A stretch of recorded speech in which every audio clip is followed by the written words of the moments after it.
On the 1st of October, I recorded a video related to Victober entitled Martin Chuzzlewit and Sweet Potato Curry, in which I talked about reading Martin Chuzzlewit, how I'd been listening to Wuthering Heights, and how I'd made this sweet potato curry because it felt autumnal. I then went on in a later video to discuss how I planned to do that with the other Victorian reads I had. And now we are on the 19th of October, and I have only got 280 pages into Martin Chuzzlewit. I've read Wuthering Heights and The Haunted Hotel, and I have not yet made any other of the autumnal recipes that I would usually have made by this time. I've talked a lot over the last few weeks about what I've been doing, and it's usually been writing. I have to admit that this week I've been getting rather frustrated that I haven't got further in Martin Chuzzlewit, and I keep thinking, well, this week will be the week, or this night will be the night. So let's talk about this last week. Hey everyone, my name is Charlie, and this video is going to be about nothing in particular. This Monday just gone, I recorded a 15-minute video in which I talked about Wuthering Heights and the reasons I dislike that book. However, once I sent it to my phone, it did not send me the video, it sent me some weird file, so I sent it again. I emailed myself my Wuthering Heights video on Monday evening, and it finally arrived on Wednesday morning. Also this week, my manager is on holiday. Originally, I was going to have Tuesday, Wednesday and Thursday off, as I would usually. However, it soon became apparent that we didn't have the volunteers in that we needed. We didn't have enough people to keep the shop upright. So I came in Tuesday afternoon, and I came in all day Wednesday. Had Thursday off, but that's writers group day, and then was back in yesterday and today. And this might sound awful, but whilst I have enjoyed every single page of Martin Chuzzlewit I've read thus far, slight caveat to that, I don't actually care for the parts that involved Mr Pecksniff when he went off to London, and it actually took me about 3 days just to read those parts because I hate his chapters. Any chapter that seems to involve Martin or Tom Pinch I found incredibly easy to read. However, it's still a book that takes me a lot longer to read than more modern fiction. I can read about 2 pages a minute of modern fiction and it completely twists on its head with Charles Dickens, and I end up reading a page every 2 minutes, which is incredibly slow indeed and takes me a lot longer than it ought to, and I have seriously considered downloading the audiobook just so that I can get it done whilst I'm doing other things, because I really enjoy this story, and the worst part about it is that I end up getting more frustrated with myself about the fact that I haven't finished it, when I should be thinking more about the fact you're really enjoying this book, who cares how long it takes. In terms of Middlemarch, I should have been listening to that book in every spare moment I've had, and I haven't been doing, because instead I just wanted to listen to music. Admittedly, when I was listening to music on Monday, that was because I decided that I really wanted to try and get the bare bones of the final rewrite of the children's book written down. And so I was listening to the How to Train Your Dragon 2 soundtrack because I couldn't find the first one on Amazon Prime Music. But the music in How to Train Your Dragon 2 is just as inspiring as the first film, and I ended up finally getting a plan put together for the final chapters of this rewrite. However, as soon as I did that, a brainwave happened and I realised how I could make some changes to earlier chapters as well. So even though I've rewritten this book nearly, it looks as though I'm going to end up having to rewrite and edit more, which is just fun and exactly what I wanted to be doing with my time. I'm sorry this video is coming across very ranty and very shouty. That was never my intention, but I have to admit there is a mild frustration there that I can't get through Victorian literature as fast as other people seem to, as fast as I can get through modern fiction. And maybe that's the thing, maybe I've become too focused on the speed in which I read as opposed to the feelings that the fiction evokes in me, and who cares how long it takes, that sort of thing, you know what I mean? It's the whole reason loads of people won't read large books, because they think, well, that's going to take me 3 years to finish, whereas these little books over here that are going to really waste my time are only going to take 5 minutes. I just remembered what I did on Thursday night. Watched Zombieland. It was the first time I've seen that film, and I'm not sure I'd see that film again. I understand that a lot of people enjoy it and they've got a sequel out It's been 10 years since the sequel, development hell, all that fun stuff. But if you've ever watched a film before, it just pulls on all these common tropes and there's no twist in the tale. And yeah, you can give your damsel in distress a gun, but it still doesn't stop her from being a damsel in distress. And yeah, it was 10 years ago, maybe things were different. I don't care.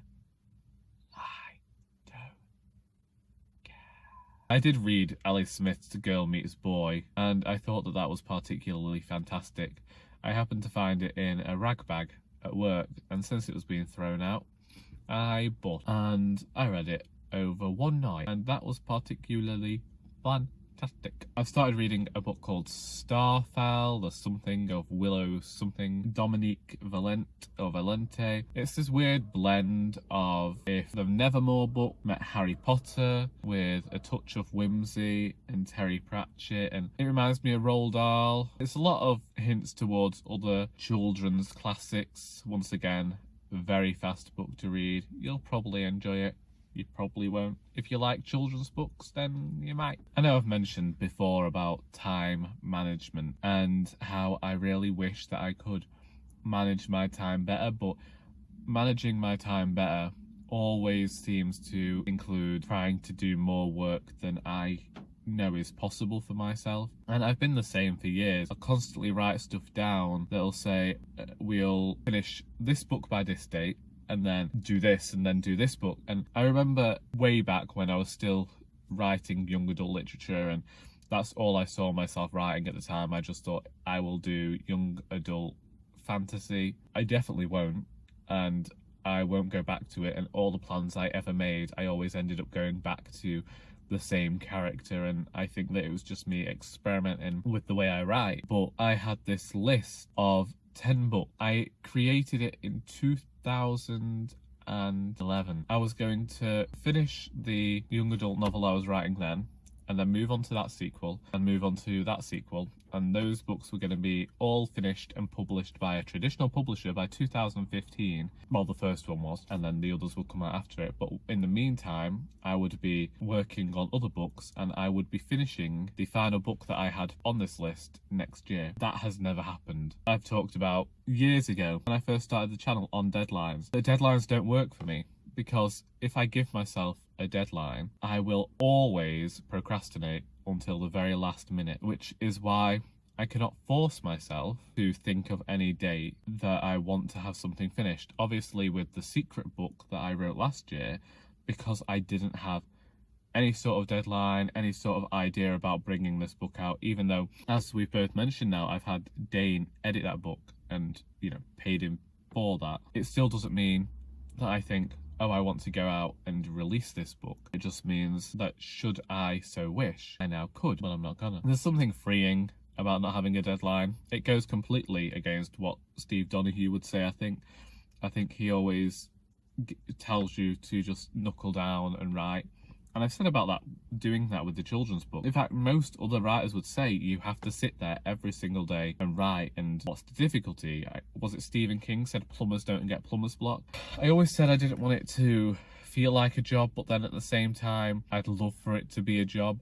But also I know that certain things in my mind get away from me. And I think, do you know what? I can't write today because all I can think about is this one thing. That could be work or something going on at home. It's not like when I was younger and used to throw everything out the window to just sit there and write. And admittedly, that has happened, but it always happens towards the end of the book when I enter the frenzy of seeing the finish line. I just cannot stop myself and spend entire days just sat at my laptop writing. It happened with Indisputably Doris. It's happened with every single book that I've ever written. The last 20,000 words are always just written in such a rush and this frenzy that I don't understand. I go into a bubble, I go into my own mind. I become incredibly aggressive towards anybody who tries to interrupt me whilst I'm doing so.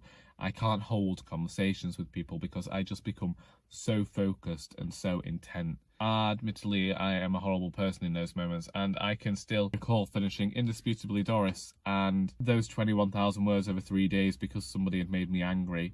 And when I reread that book earlier this year, I read those few chapters that came from that and thought, oh my lord, I can read my anger here. I don't know whether anybody else. I saw Emma Rosen Books' review of Indisputably Doris, in which she mentioned about Doris going too far, and even she found her doing things that she just thought were a bit too horrible even for Doris. And as soon as she said that, I was thinking, you're absolutely completely right. Also, I know that I shouldn't watch reviews and reviews aren't for me, but I do like seeing what people have thought of my book, whether they like or dislike the book. I don't mind. I want to know what people thought. And it's horrible and people say you shouldn't do that, and maybe if I ever make it big and people are being incredibly awful to me, I will do that.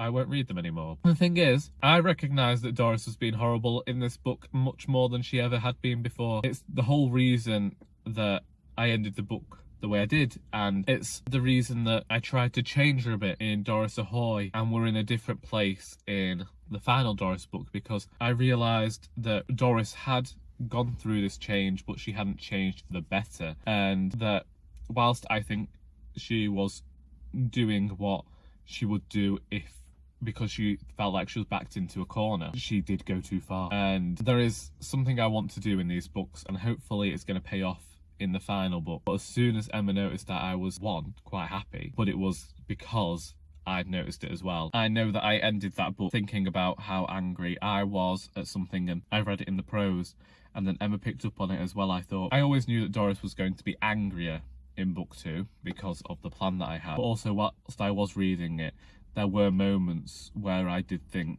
Doris, you are actually going too far, and that is why within that book Edith ends up getting more of a presence, and people start telling her more, you shouldn't be doing this, because I recognise myself, and it wasn't me trying to insert myself into the story and say to her, look, steady on, girl.